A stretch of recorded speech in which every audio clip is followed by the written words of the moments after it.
अल्लाह नहीं चाहेगा, जब तक जमीन और आसमान का बनाने वाला नहीं चाहेगा, तुम्हारी हजारों लाखों गोलियां मुझे छीन नहीं सकेगी। अल्लाह उसके रसूल को हाजिर नाजिर जानकर हमने कहा, जब तक असदुद्दीन ओवैसी जिंदा रहेगा, जब तक अल्लाह रखेगा, मुझे सिक्योरिटी की जरूरत नहीं है। मौत मेरी हिफाजत करेगी इंशाअल्लाह ताला। याद रखो, भारत की राजनीति में गरीबों को, मजलूमों को, पिछड़ों को भीख मांगने से हक नहीं मिलता, लड़ने से मिलता है। और अगर आप हिजाब और निकाब पहनती हैं तो फख्र के साथ पहनकर जाइए। और उसके बाद हमसे कहते हैं कि तुम्हारी जान को खतरा है। अरे मेरे बाल को भी खतरा नहीं है, कुछ नहीं होगा इंशाअल्लाह ताला।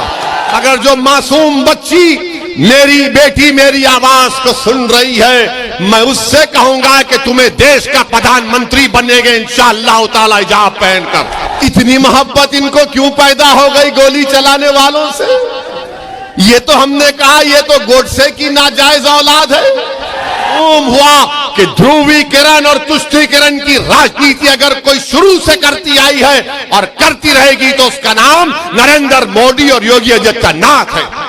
क्या 20 तारीख को कन्नौज की फिजाओं में और आसमानों में क्या नजर आएगा? क्या नजर आएगा? हर जगह पर पतंग होगी, आसमानों पर पतंग होगी, आसमानों पर पतंग होगी। क्या तुम मेरा साथ दोगे? क्या आप अपना साथ दोगे? मैं थालियां मारने के लिए नहीं कह रहा हूं, सोचने के लिए कह रहा हूं, ताकि जब आप इस जनसभा से उठकर जाएं तो इस दीवाने की बात का थोड़ा सोचो, फिक्र करो, अपने दिलों पर जोर डालो। याद रखो, भारत की राजनीति में गरीबों को, मजलूमों को, पिछड़ों को भीख मांगने से हक नहीं मिलता, लड़ने से मिलता है। और ओवैसी लड़ने के लिए तुम्हारे दरमियान में खड़ा है। क्या तुम मेरा साथ दोगे? क्या आप अपना साथ दोगे? ये आपकी लड़ाई है, मेरी लड़ाई नहीं है। मैं अपनी जिंदगी की फिक्र नहीं करता हूं, मेरी जिंदगी की कोई अहमियत नहीं है उत्तर प्रदेश के गरीब, कमजोर और मजलूमों के सामने। जालिमों ने गोलियां चलाई और यह समझा कि ओवैसी मर जाएगा, मगर जालिमों तुम फिर से चलाओ, जब तक मेरा अल्लाह नहीं चाहेगा, जब तक जमीन और आसमान का बनाने वाला नहीं चाहेगा, तुम्हारी हजारों लाखों गोलियां मुझे छीन नहीं सकेगी। जिस दिन अल्लाह चाहेगा उस दिन दुनिया से सब जाएंगे, कोई नहीं बैठेगा यहां पर। मुख्यमंत्री, प्रधानमंत्री, ओवैसी सब जाएंगे, मगर जालिम ये समझा कि 4 राउंड गोली चलाने से आवाज खत्म हो जाएगी। हां, अगर ओवैसी मर भी जाता, मगर तुम जिंदा रहते और तुमको मेरा पैगाम पूरे उत्तर प्रदेश में लेकर जाना पड़ेगा। क्या आप लेकर जाएंगे? क्या आप लड़ेंगे अपने हक के लिए? क्या आप मजलिस और भागीदारी परिवर्तन मोर्चा का साथ देंगे? मेरे अजीज दोस्तों और बुजुर्गों, 2 आखिरी बात। अभी आपने देखा कि हमको मीडिया ने बताया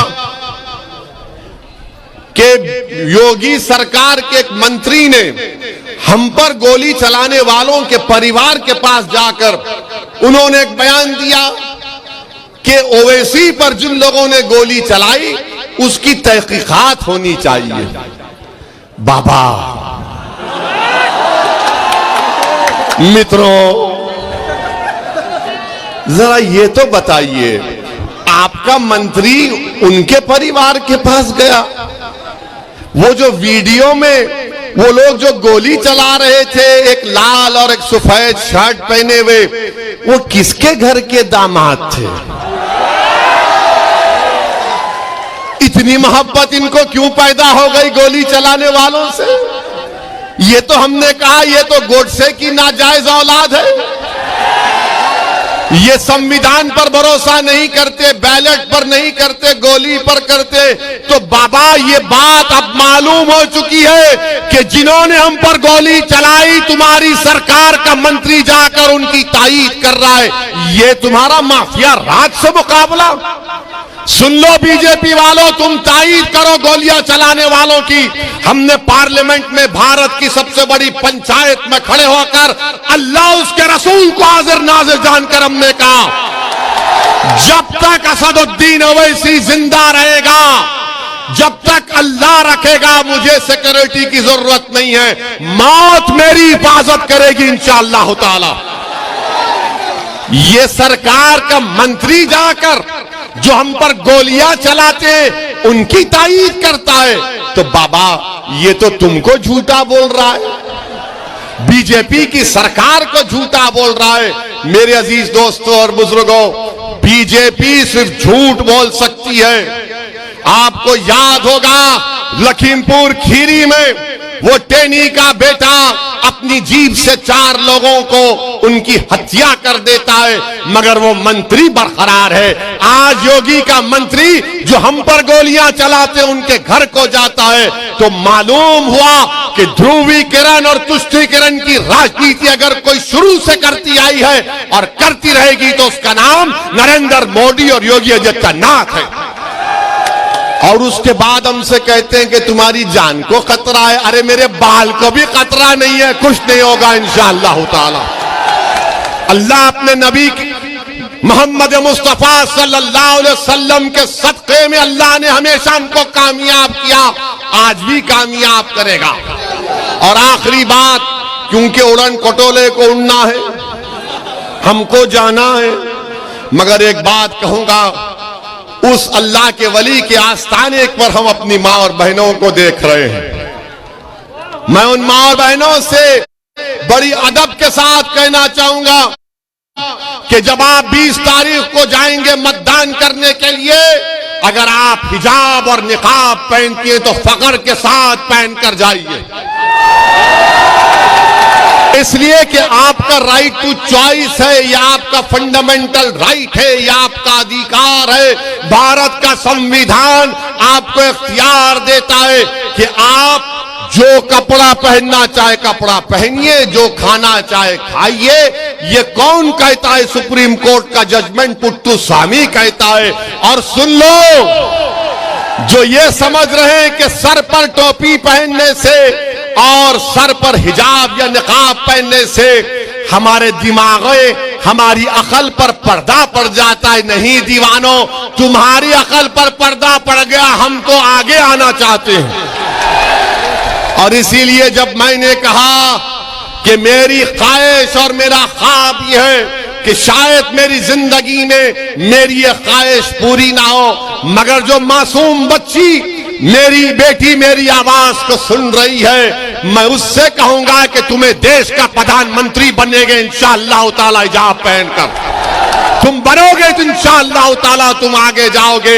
अरे आप इनको पढ़ने से रोक रहे हैं। और भारत के प्रधानमंत्री बोलते हैं कि पहले और दूसरे फेज के चुनाव में हमको मुस्लिम महिलाओं का वोट मिला।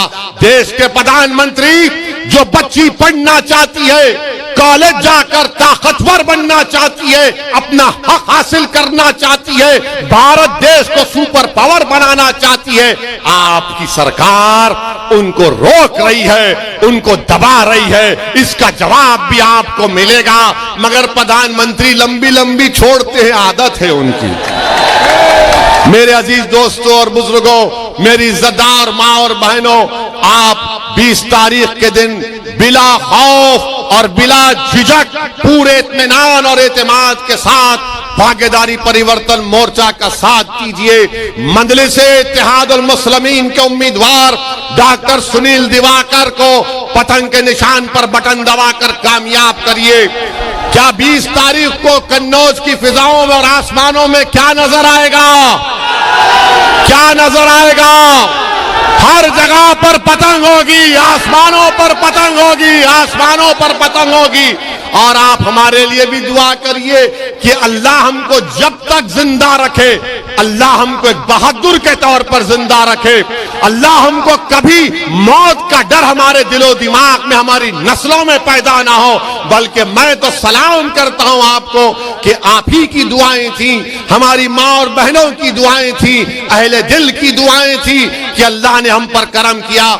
पहली मर्तबा आया हूं, आखिरी मर्तबा नहीं आऊंगा, बार बार आता रहूंगा।